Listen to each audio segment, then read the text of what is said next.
Unless you've been living on Mars, you've probably noticed a conflict between Islam and the West on the issue of freedom of speech. Why is there a conflict? Well, it's now firmly embedded in many Western legal systems and constitutions that we have the right to criticize and mock any position we want. Islam claims that you don't have a right to criticize or mock Muhammad because criticizing and mocking Muhammad is forbidden in Islam. So we have a disagreement here. Jihadis have been slaughtering people for making fun of Muhammad for 14 centuries, and the violence is going to continue until something changes. Either Western nations back down and outlaw criticism of Muhammad, or jihadis stop killing over criticism of Muhammad. Jihadis want a world where they can criticize and mock your religion, but you can't criticize or mock their religion. YouTube has been favoring the jihadi side for several years now, but the trust and safety team is making it more obvious than ever. Let's look at two examples from the past week. Hi, Act 17 Apologetics. Our team has reviewed your content, and unfortunately, we think it violates our hate speech policy. We've removed the following content from YouTube. Video, Islam's Free Speech Hypocrisy. That video is on BitChute. The link is in the description box. In the video, I quote some Muslim leaders demanding a ban on speech that offends Muslims. I then go on to point out that there's a lot of speech in Islam's most trusted sources that's offensive to non-Muslims.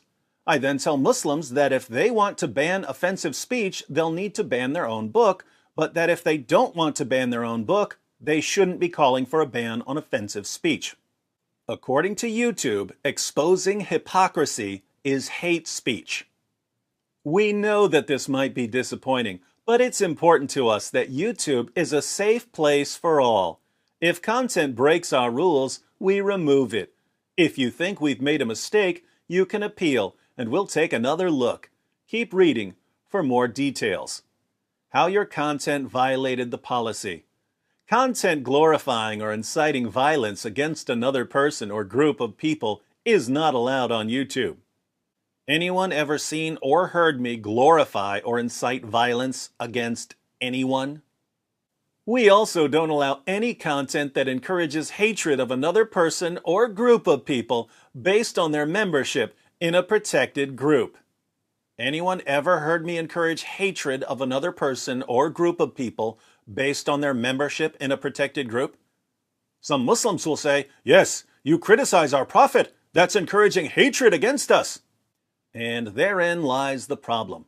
Criticizing positions is not encouraging hatred, but many Muslims view it that way. And obviously, so does YouTube.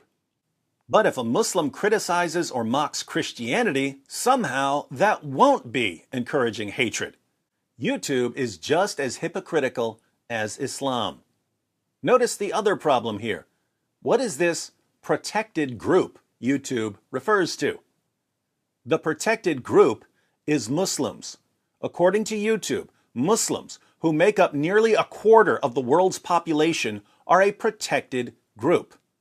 Are Christians a protected group? Absolutely not. Are atheists a protected group? Absolutely not. Notice YouTube's policy. If you're a Christian or an atheist and a Muslim criticizes your views, he's totally fine because you're not a member of a protected group. But if you criticize the Muslim's views, you're guilty of hate speech because the Muslim is a member of a protected group. According to YouTube, then, Muslims can criticize your views, but you can't criticize their views. Remind me, what was the goal of jihadis beheading teachers and slaughtering random people over cartoons? Terrorists are trying to create a world where they can criticize your views, but you can't criticize theirs. Whose side is YouTube on? The side of the terrorists. YouTube goes on to say that they've given me a strike for hate speech and that they've banned me from posting for a week, which is why I'm on the Apostate Prophets channel. I immediately appealed the strike. I wrote to the Trust and Safety team. The only hate speech in this video is speech I'm criticizing.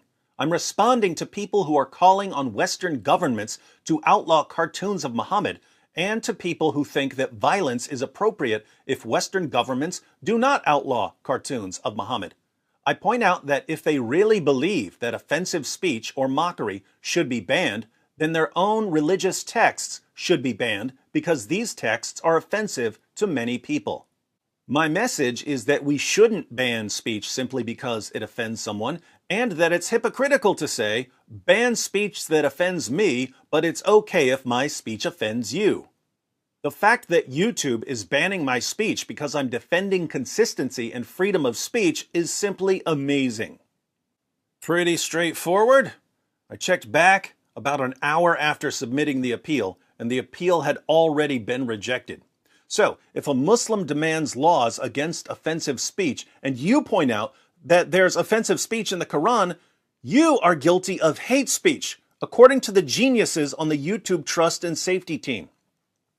But the Trust and Safety team never sleeps. So early this morning, I received this. Hi, X17 Apologetics. Our team has reviewed your content, and unfortunately, we think it violates our hate speech policy. We've removed the following content from YouTube. Video, The Religion of Peace Polka, featuring keyboard jihadis. In that video, all I did was post some comments of keyboard jihadis who were threatening to kill me, along with my responses, which were totally peaceful. Here again, the video is on my BitChute channel. The link is in the description box. We know that this might be disappointing, but it's important to us that YouTube is a safe place for all.